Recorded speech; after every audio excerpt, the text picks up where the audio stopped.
Olá, sejam todos muito bem-vindos ao Extrema Performance. Sou o Dr. Paulo Putinelli, médico do esporte, doutor em Fisiologia do Exercício, e aqui falamos sobre temas relevantes do mundo do Endurance, unindo a teoria à prática. Para quem está chegando aqui agora e não assistiu o último episódio, volta lá, porque a gente gravou com esses dois convidados especiais aqui e falamos sobre genética e performance esportiva. Eu, claro, aproveitei essa ilustre presença e agora vamos falar um pouco sobre genética e saúde. Estou aqui com a ilustre presença, o professor João Pesqueiro e Chiaretto. Mais uma vez, muito obrigado pela presença, sejam bem-vindos. Eu vou direto ao tema e já vou tocar aqui. Quem quer uma introdução mais completa, volta lá, assiste. Quem já assistiu, já sabe do que se trata aqui. Os dois estão à frente da Physiogene. Falei certo agora? Physiogene, uma empresa aí que faz um mapeamento genético muito interessante. Bom, vamos lá. Genética e saúde. E eu já queria... Eu comecei a última conversa nossa com a pergunta de milhões. Vou começar essa agora. Uma vez que o indivíduo ele tem um mapeamento genético propício para alguma doença genética ou uma doença crônica, ele está fadado àquela doença ou existe uma influência do meio e ele pode mudar o seu curso natural da vida? Essa é uma pergunta extremamente importante, Paulo.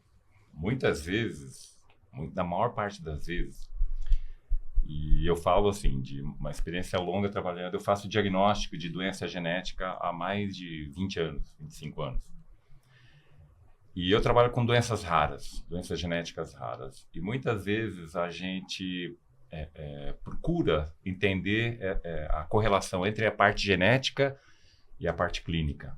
E tentando responder essa pergunta, será que existe algum marcador genético que realmente explica por que o indivíduo tem aquela clínica? Ou, se eu encontrar esse mesmo marcador no indivíduo, ele vai ter essa doença, ele vai ter essa clínica no futuro?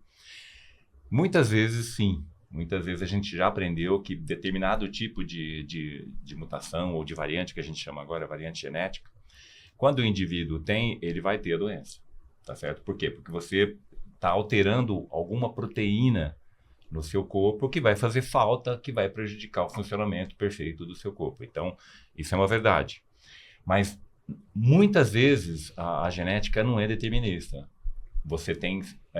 a gente não entende isso muito bem ainda. A gente sabe que existem, além daquela mutação que a gente chama, daquele problema genético, você precisa de outras coisas no seu corpo para que a doença apareça. Então, em muitos casos, você ter essa mutação não vai determinar você ter a doença. Você pode corrigir isso de alguma forma. Então, com uma alimentação adequada, fazendo atividade física, você pode ou procrastinar o aparecimento da doença, o aparecimento dos sintomas da doença, ou até mesmo fazer com que a doença nem venha a se instalar no seu corpo.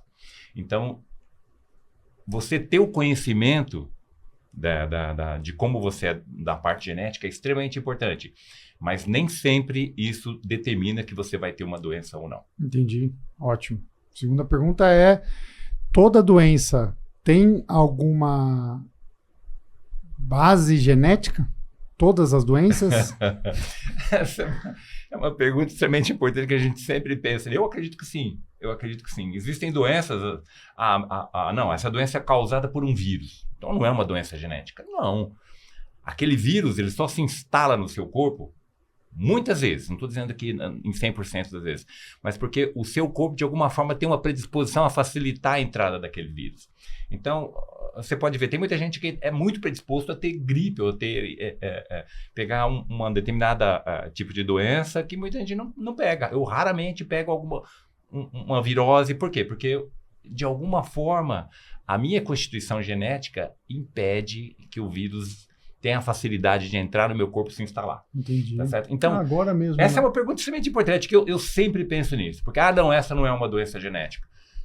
No fundo, lá no fundo, de alguma forma, a genética tem um peso eu diria que na maior parte das doenças. Agora na pandemia mesmo, né? Tinha casais que o marido pegava, a mulher não, a mulher pegava, o marido não. No Covid, né? A Covid ensinou muito a gente, né? Uhum. Até hoje a gente sabe muito pouco sobre a Covid e a influência da parte genética nessa doença ainda é totalmente desconhecida. Eu pergunto mais pensando assim, essa pergunta veio à minha mente por conta do sedentarismo. Uhum. O sedentarismo enquanto doença, será que nós temos alguma explicação genética no sentido de... Essa é outra pergunta importante, porque se você existem várias doenças que te predispõem a não fazer, você não pode fazer atividade física. Existe uma doença, por exemplo, uma doença que eu trabalho, que chama angioedema hereditário. Uma das coisas que desencadeia o angioedema hereditário que você tem crises e o seu corpo começa a inchar. Então você tem inchaço nos membros, você tem inchaço na face, muitas vezes os lábios incham e você pode ter até edema de glote e morrer asfixiado. E uma das coisas que pode desencadear uma crise é a atividade física. A gente não sabe exatamente o porquê ainda, mas se você tem essa doença, se recomenda fazer atividade física com muita cautela, porque a atividade física pode te predispor a ter uma crise e você pode até morrer por asfixia. Existem outras doenças que afetam diretamente a parte muscular. Então, tem muita gente que fala, eu tenho muita fraqueza muscular. Isso é genético. A pessoa pode ter uma doença genética que afeta alguma proteína que está ligada, por exemplo, com a produção de metabolismo de glicose. Então, essa pessoa, ela sente fraqueza. Realmente, é uma coisa intrínseca dela, é genético. Então, não é que eu sou preguiçoso. Eu tenho preguiça de fazer atividade física. Não, eu não consigo. Realmente, a minha genética me predispõe a essa dificuldade em fazer uma atividade física. Então, em muitos casos, a importância da gente conhecer a nossa genética é para eu saber até onde eu posso ir, se realmente eu posso fazer determinado tipo de atividade ou não. Entendi. E com baixa incidência, assim, são doenças raras. São doenças raras. E agora, olhando do ponto de vista de atividade física e promoção de saúde, a questão genética, ela também pode nos dar alguns caminhos no sentido de orientações de melhores práticas para a saúde, tipo melhores atividades físicas, porque sempre existe uma conversa de musculação é melhor para emagrecer, ou corrida, ou enfim, idoso tem que fazer musculação, tal. A parte genética pode também entrar nesse caminho? Aquilo que a gente viu até agora, eu estou falando já da prescrição, de quando a gente chega para prescrever o exercício físico, né? Uma coisa que me norteia muito é o que a gente tem de conhecimento e o que a gente pode prescrever, com segurança. Então, eu já disse isso em vários lugares e vou dizer aqui também que vou dizer agora que eu lembrei para não esquecer. Eu considero que o professor João Bosco é a principal aquisição que a gente fez, que o esporte e o exercício físico brasileiro fez nos últimos tempos. Ele só trabalhava com doença genética. Quando ele resolveu trabalhar olhando a parte de exercício físico, a gente traz um conhecimento para a prescrição de exercício que a gente não tinha até então. Então, o que acontece? Quando a gente vai prescrever uma programação de exercício, a gente invariavelmente, nas academias, a gente tem uma ligação muito forte com alguns valores que nem sempre são os valores que melhoram a nossa saúde apenas. A gente se baseia, as expressões Projeto Verão, Trinque, né? A gente tem muito essa relação do valor estético inicialmente para a prescrição do exercício físico. Então, eu considero uma prescrição de exercício físico inicial sempre você treinar o sistema muscular. E para você treinar o sistema muscular, a gente tem 3 formas básicas, né, que são as 3 formas de força, a força máxima, a potência e a resistência de força. Você tem essas 3 formas de prescrição de treinamento. Então, a academia, geralmente, a gente prescreve força máxima para a pessoa comum e muitas pessoas não se adaptam. Quem tem um perfil genético de resistência encontra uma dificuldade muito grande. Então, no outro dia, uma pessoa que tem um perfil de força, ela acorda super bem, Ou então, aquela dorzinha e tal. A outra não consegue levantar da cama. Eu tenho vários relatos de pessoas que falam, não, eu fiz um treino que no outro dia eu não conseguia andar, mas a outra pessoa fez o mesmo treino e no outro dia estava super bem. Isso define se ela gosta ou não. Exato. Aí a pessoa se frustra, ela fala, não, isso não é para mim. Na verdade, se ela tem um perfil genético de resistência, se ela tivesse treinado a resistência de força, no outro dia ela tinha acordado bem também. Ia ser a mesma academia, o mesmo a mesma tempo, coisa, o mesmo tempo. A diferença é o tipo de treino. Essa é a implicação de você se conhecer geneticamente, né, para a questão da longevidade. Porque se você se conhece, você sabe qual que é o melhor tipo de treinamento ou o melhor tipo de atividade física para você, você vai aderir a essa atividade e você vai passar a sua vida fazendo isso. Isso tem uma implicação para a longevidade muito grande, até para a questão da sarcopenia, né, que é a perda da nossa massa muscular. Se você está fazendo o tipo de atividade física mais adaptado para você você continua fazendo porque você tem prazer em fazer. Você não vai ter lesão, você não vai ter dor muscular no outro dia. Então, isso passa a ser uma atividade prazerosa e você continua fazendo. E isso tem uma implicação para a longevidade enorme. Sim. Certo? Então, é a questão a implicação da genética para a longevidade, para a questão de saúde. E indo mais a fundo nesse tema, nós temos variações genéticas voltadas para a longevidade, no sentido de, olha, se você tem esse gene aqui, a tendência é que você viva mais, ou a gente pega a população longeva? Então, essa é uma pergunta extremamente importante, que é o que está se tentando entender. Então, hoje existem vários projetos que estão estudando os longevos, né? Isso. Grupos de pessoas que atingiram 90, 100, mais de 100 anos. Então, esses grupos estão sendo muito estudados agora do ponto de vista genético para ver se você te acha marcadores que predispõem à longevidade. Mas a gente vê que existe uma importância muito grande dos hábitos, né? do meio, o que você come, onde você vive, qual o tipo das preocupações que você tem ao longo da vida. Então, isso também, aquilo que a gente tinha falado lá atrás. A genética é importante, mas o que você faz com ela também tem um peso muito grande. No sentido de esse gene, ele pode te ajudar estimular a expressão dele, ou seja... É exatamente isso. Na verdade, você pode ter aquela ferramenta, mas se você não souber utilizá-la, ela não tem utilidade nenhuma. Então, os genes são assim. Então, tem muito gene que, de alguma forma, te predispõe a ter melhora o funcionamento do seu organismo e faz com que você tenha uma vida mais longa ou mais saudável. Mas se você não utilizar essa ferramenta, ela não vai servir para nada. Entendi. Então, esses projetos, eles vêm exatamente a esse encontro, né? Com essa finalidade de você se entender melhor do ponto de vista genético, entender quem são esses marcadores que predispõem a gente a ter vida mais longa e como a gente pode utilizá-lo. Entendeu? Entendi. Porque, na verdade, os genes, todos os genes, todo mundo tem. Uhum. Então, vamos saber a importância deles e como a gente utiliza para ter uma vida mais longa e mais saudável. Algo mais, pelo que eu estou entendendo, e me corrijam, algo de modulação da expressão. Isso. A gente sabe que, por exemplo, vários hábitos nossos, eles levam à modulação genética. Ou o gene vai ser mais expresso, vai ser menos expresso. Uma questão muito importante hoje, que é a parte de epigenética, a gente chama, que é a influência do meio sobre os nossos genes. Isso é extremamente importante. A gente sabe que muitos hábitos, por exemplo, você beber muito, você fumar, isso tem uma implicação epigenética. Você influencia a marcação dos seus genes lá em algumas regiões do gene, e isso faz com que determinados genes sejam expressos ou não.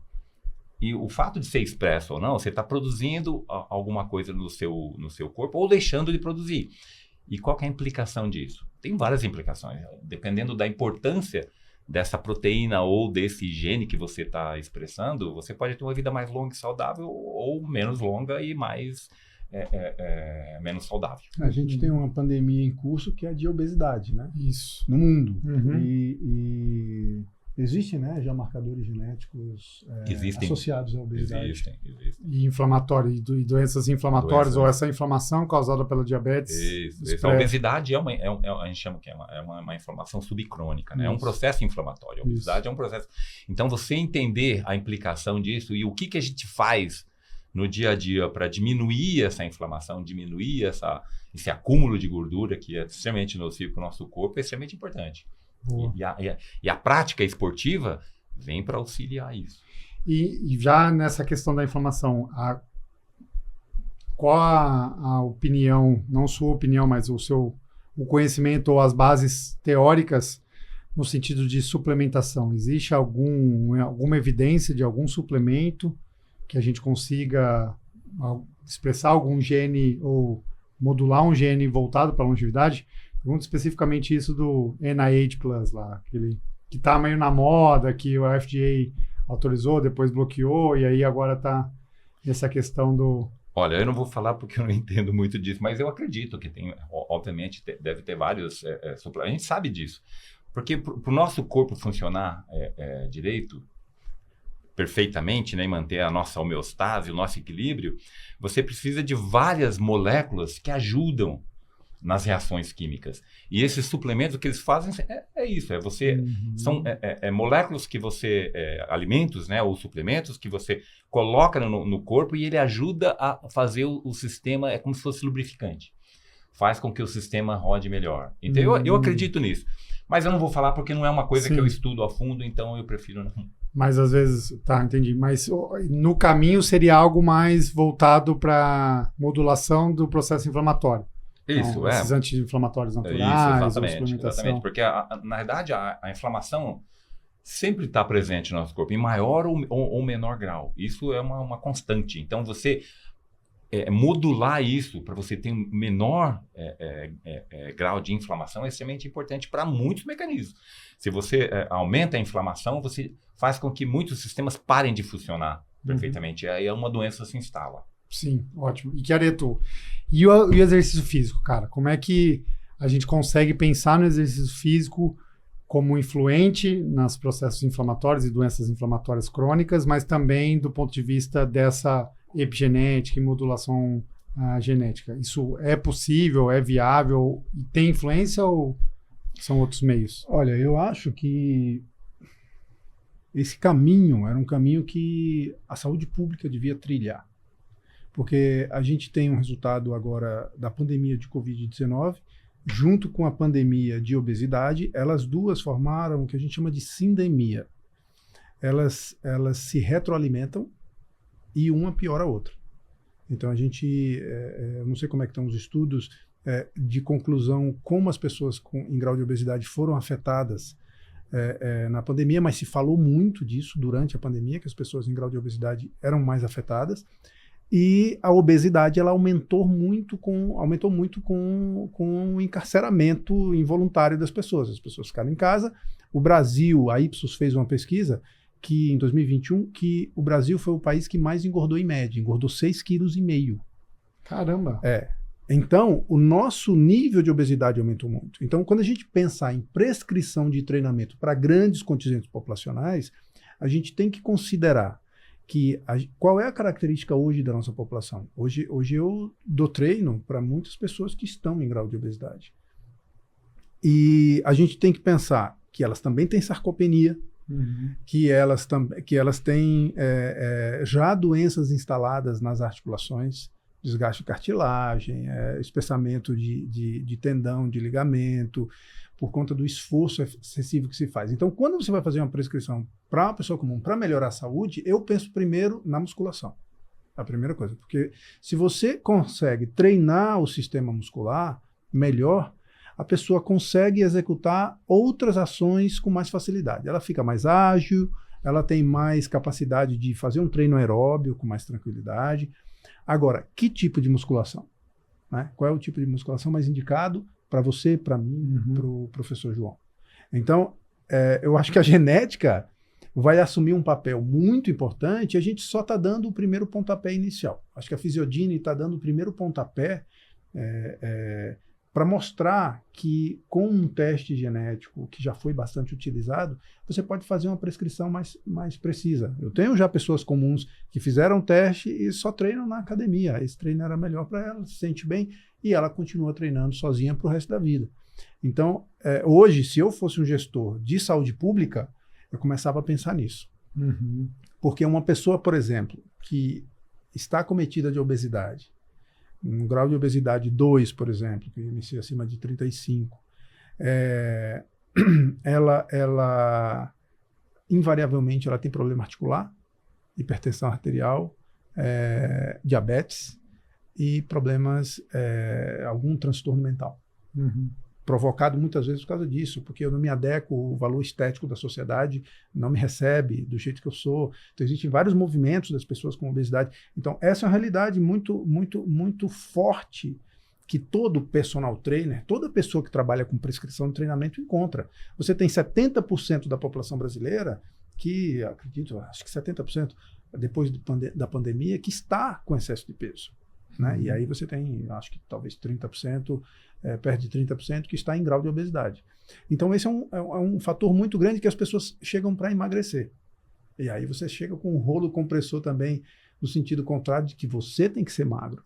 Então se eu não emagrecer, eu não vou fazer exercício. Entendeu? Então a gente precisa ter um foco voltado na saúde, mas se eu conheço a minha genética, como o meu corpo eu transformaria isso, o conhecimento genético, a prescrição de exercício, em uma política pública.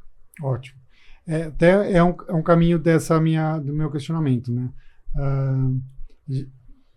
Quantos genes a gente tem hoje conhecidos que têm alguma predisposição a alguma doença? Infinitos? Muitos? Porque a gente falou, eu só estou fazendo um paralelo, por exemplo, a gente falou mais de 300 genes ligados à performance esportiva. Olha, essa é uma pergunta interessante, porque se a gente partir do conceito de gene, né? Porque quando eu comecei a estudar há 30 anos atrás, estava fazendo a graduação, mais nem sei, o conceito de gene era Na verdade, a gente acreditava gene era aquela parte lá do nosso genoma que dava origem a uma molécula chamada RNA mensageiro, e aquele RNA mensageiro dava origem a uma proteína. Esse era o conceito de gene. Então, era o pedaço, a sequência que eu tenho no meu genoma que forma uma proteína. Hoje, esse conceito não é mais verdadeiro. Se a gente levar esse conceito, a gente tem mais ou menos 20 e poucos mil genes no nosso genoma, que são sequências que dão origem a proteínas. Esse é o número de genes no antigo conceito.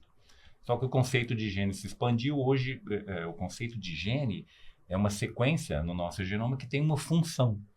Então, não necessariamente aquela sequência precisa dar origem a uma proteína para ser considerado um gene. Então, tá bom. Então, quantos genes estão ligados com a obesidade? A gente não sabe. Na realidade, existem muitos genes hoje, não só genes que formam proteínas, mas genes simplesmente que formam RNA, mensageiros, pequenos pedaços de RNA, que têm impacto no metabolismo e na obesidade. Então, não se sabe exatamente quantos, eu não saberia dizer aqui quantos genes estão definitivamente ligados ou sabidamente ligados à parte de obesidade. Mas a gente sabe que a cada dia se descobre mais por conta da gente dessa revolução que teve, né, na genômica, que está se descobrindo. Então a gente está se descobrindo, que a gente sabe muito pouco ainda, a função de todo o nosso genoma. Porque até onde a gente sabe que essa parte do nosso genoma que dá origem à proteína é uma parte pequena do genoma, é 1,5%. Então 1,5% de toda essa informação que está contida no nosso genoma gera proteína. Mas e todo esse 98,5% de informação que está ali, a gente não tem ideia ainda. A gente está começando a entender por conta dessa revolução genômica que está acontecendo, de você baratear muito o sequenciamento genético. Entendi. Houve uma revolução muito grande depois do projeto Genoma, que teoricamente levou mais ou menos uns 15 anos. A história do genoma, sim, foram mais ou menos 15 anos para sequenciar o primeiro genoma humano. E há um custo de 2,7 bilhões de dólares. Você consegue imaginar isso? Sendo que hoje empresas conseguem oferecer uma coisa que custou 2,7 bilhões de dólares. As empresas conseguem fazer isso por 300 dólares. Então, na minha opinião, foi uma das maiores revoluções que teve na ciência, essa revolução na genômica. Sim. Porque está abrindo muitas portas em todas as áreas. A gente está falando não só na área médica, a gente está falando aqui na área de esporte. Tá certo? Então, a genética, ela tem uma influência em todas as atividades do ser humano. Sim. Então, o remédio que eu posso tomar, será que eu posso tomar esse remédio? Muita gente não pode tomar, ou tem gente que depende daquele remédio. Então, que é a parte de nutrigenômica. Então, a influência da genética na parte de esporte, a influência da genética na parte de cosmético, a genética permeia todas as nossas atividades. Então, está tendo uma revolução, a gente está atravessando uma revolução muito grande nesse momento, nessa parte de genética, que tem implicação em todas as nossas atividades. Tem um ponto interessante, você falou de função, né? O gene ter função, tem alguns que a função dele é inibir a expressão de um outro gene, né? Então, você pensa, a função dele e às vezes ele tá expresso ou ele tá inativo, tem todos esses caminhos, né? E a parte que a gente falou de epigenética, né? O que eu faço modula a expressão desse gene que controla a expressão de outro. Então, exato, as implicações, e essa é uma coisa que a gente ainda entende pouco, que a gente está começando a entender melhor, e à medida que a gente vai entendendo, a gente vai conseguir melhorar muito, entender melhor o que a gente pode fazer para aumentar a longevidade e ter vida saudável, que é o ponto principal do que a gente está falando aqui. Porque, assim, eu fiz essa pergunta mais para provocar no sentido de que algumas vezes recebo no consultório um paciente que vem com um livro, fala, eu fiz aqui meu mapa genético, e me dá na minha mão. Aí algumas vezes eu nem abro, falo, cara, mas... Ou eu abro e tem lá, risco de diabetes, aí tem leve, moderado e alto. Ou risco de ter alergia a amendoim. Cara, assim, diabetes é uma coisa que você tem que evitar se você tiver risco baixo, moderado ou alto. A gente está focado em você não ter, né? Então, é por isso que... Quando as empresas fazem essa classificação, porque... A gente não tem certeza, tá bom, existem evidências de que esse gene está implicado com esse tipo de sintoma, mas isso não é 100% dos casos, porque tem outros genes que controlam isso também conjuntamente, que a gente não conhece. Então, existe uma probabilidade, tá bom, eu tenho esse marcador genético, eu vou ter diabetes. Não necessariamente. Principalmente nessas doenças que são multigênicas, que a gente fala, que são doenças mais complexas, que dependem da interação de muitas proteínas, muitos genes. Então, as coisas não são tão diretas assim. Se eu tenho aquilo, eu não vou ter a doença. Isso não é direto dessa forma, porque existem uma complexidade genética ali que vai influenciar no resultado final, que a gente ainda não sabe exatamente, a gente não conhece todas essas variáveis. Com certeza. Nem sempre eu ter esse marcador, essa variante genética vai fazer com que eu tenha diabetes, que eu tenha pressão alta, porque são doenças multigênicas ou poligênicas. Assim, essas que são multifatoriais, já temos um espectro gigante. Mesmo as que são classicamente doenças genéticas, né? Se a gente falar de trissomia, Down, enfim, mesmo essas nós temos um espectro, né? Exato. De possíveis fenótipos vindos do genótipo, né? Ou seja, expressões da doença vinda da parte genética. Imagina as que são comportamentais, que são, enfim, dessas questões. Não, e o contrário também, o remédio, né? Tem aquele exemplo que você dá bastante de um remédio que controla a pressão arterial. Como é que é? Esse é um exemplo que eu sempre, quando eu dou aula, eu falo, né? Existe um medicamento, que inclusive a história está ligada a pesquisadores brasileiros, que é a história de drogas que controlam a pressão alta. A gente chama de hipertensão, né? A nossa pressão arterial é um sistema extremamente complexo que controla o nosso sistema, mantém a nossa pressão em níveis normais. Não é um gene só, são vários, são centenas. Existem várias moléculas ou proteínas que compõem esse sistema e faz com que a gente tenha uma pressão normal, tá certo? Então, a pergunta é, existe uma droga que é chamada inibidor da enzima conversora. A enzima conversora é uma proteína que está ligada a esse sistema que controla, um dos sistemas é controlar a pressão arterial, tá certo? Que é um dos genes que a gente vê também. Um dos marcadores que a gente usa no nosso score. Sim, o ECA, né? Que é o IECA. Isso, exato. Então, a ideia é, se eu modular a expressão desse gene, se eu inibir a expressão desse gene, eu consigo controlar a pressão arterial de milhões de pessoas. Tá certo? Então, tanto que é uma das primeiras drogas prescritas quando o paciente tem hipertensão. A gente prescreve captopril, que é uma das primeiras drogas utilizadas para diminuir a atividade da enzima conversora. Mas é aquela história.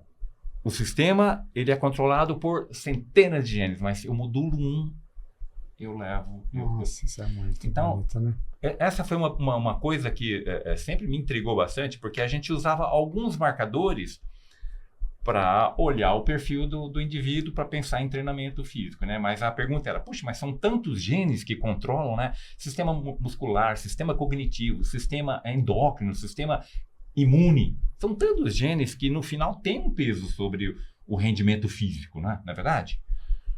Será que se a gente escolher algum, se a gente consegue utilizar isso na prática para dar uma prescrição de treinamento físico? Então, no começo eu duvidava muito, mas a gente teve sorte de escolher alguns marcadores que realmente a gente conseguiu utilizar na prática. A nossa sorte é de ter um geneticista como ele que fez a escolha dos genes. Exato, já tinha uma bagagem. Bom, acho que era isso. Mais uma aula. Mais uma vez, agradecer Real muito aprendi muito aqui. E vida longa a Fisiodin. Obrigado. E vida longa ao Projeto Atletas. Continua? Continua. Atletas do Futuro? Continua. Ótimo, ótimo. Vida longa ao STEMA. Obrigado. Obrigado. Parabéns pela iniciativa de vocês, do programa. E espero vocês de novo aqui. A gente vai gravar um terceiro episódio, mas aí a gente vai encher essa sala. Então, eu acho que seria interessante a gente chamar, no próximo episódio, a gente chamar 2 médicos ligados à área de esporte também para falar. Eu acho que seria interessante. Combinado. Espero aí a gente agendar e marcar.